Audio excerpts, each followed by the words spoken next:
to your left-hand side as you're looking towards Causeway, or just look north, you'll see a fascinating aircraft, basically camouflaged with two orange wingtips, and this is Tony De Bruyne and the OV-10 Bronco.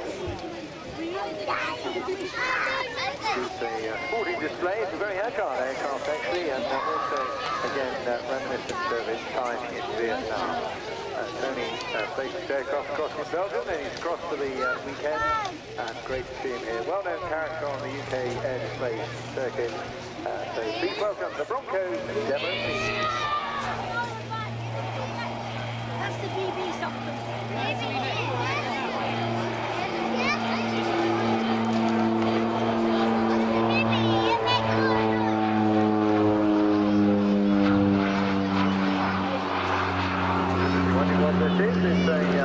From light attack and observation aircraft developed in the 1960s for counterinsurgency combat. And one of its primary missions was forward air control during the Vietnam and Cold War.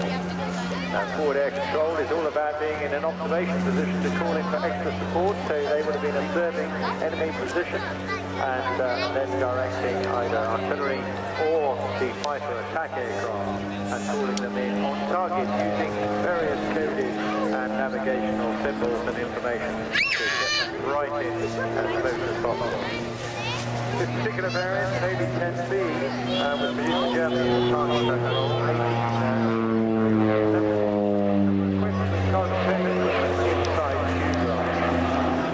The difference you may well be able to point out is the clear dome which replaces the rear cargo door, and a rearward facing seat was installed in the cargo bay for the winch operator.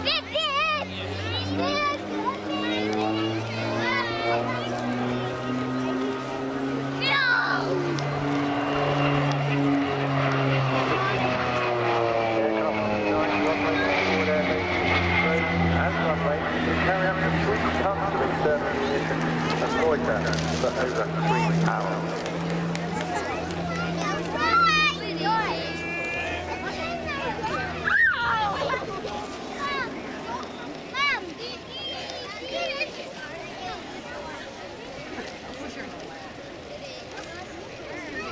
The first flight of the OV-10 took place in July 1965 at the North American Aviation Factory in Columbus, Ohio, USA.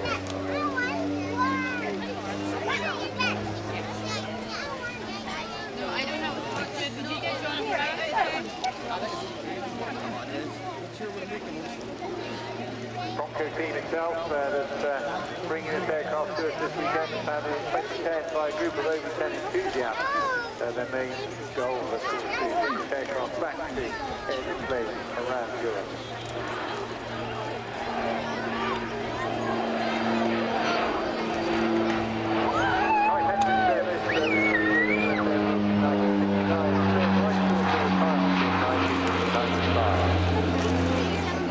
As well as the Air Force, the OV-10 was used by the US Marine Corps, the US Navy, Germany, and a number of other South American countries as well. In all, 360 aircraft were produced.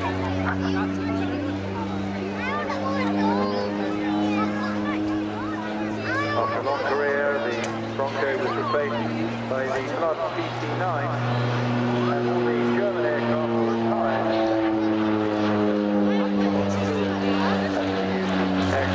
Damage repair airplanes. But Tony De Bruyne is flying here today, bought 2 of the former German ones in 2000. And with the help of friends, successfully flew these to Duxford for full restoration.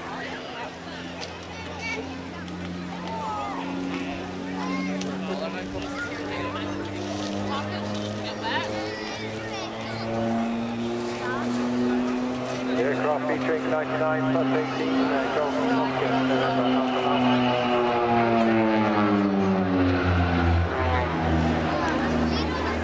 successfully completed its post-restoration flight in May 2012.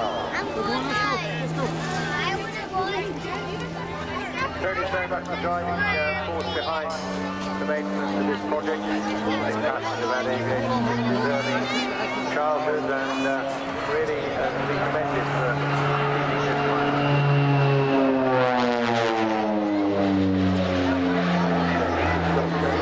Best advantage in field, rugged with great agility and also fully aerobatic, although we'll not be showing all those maneuvers today.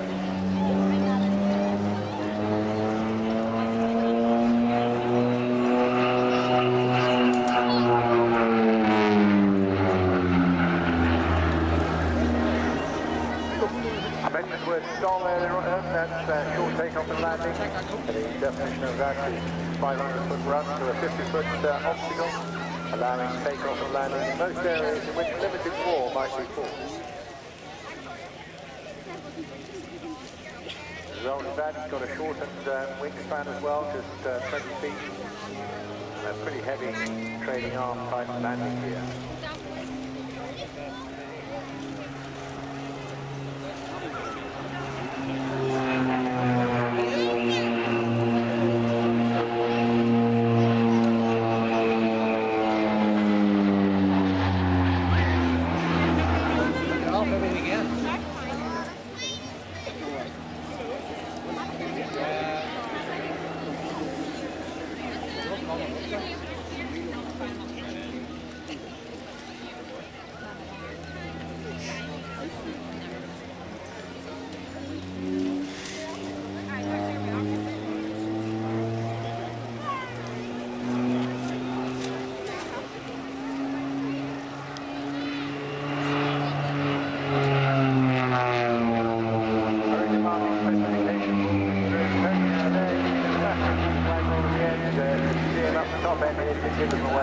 Fantastic, really agile aircraft.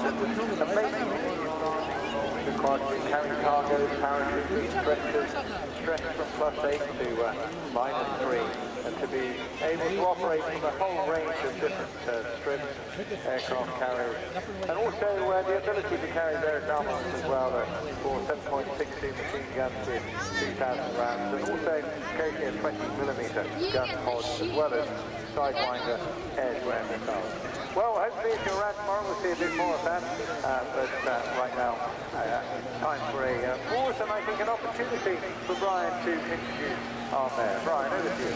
Indeed, thank you, George. And indeed, I'm joined by Alderman Maura Hickey here, who's our mayor of the Spirit, Mr.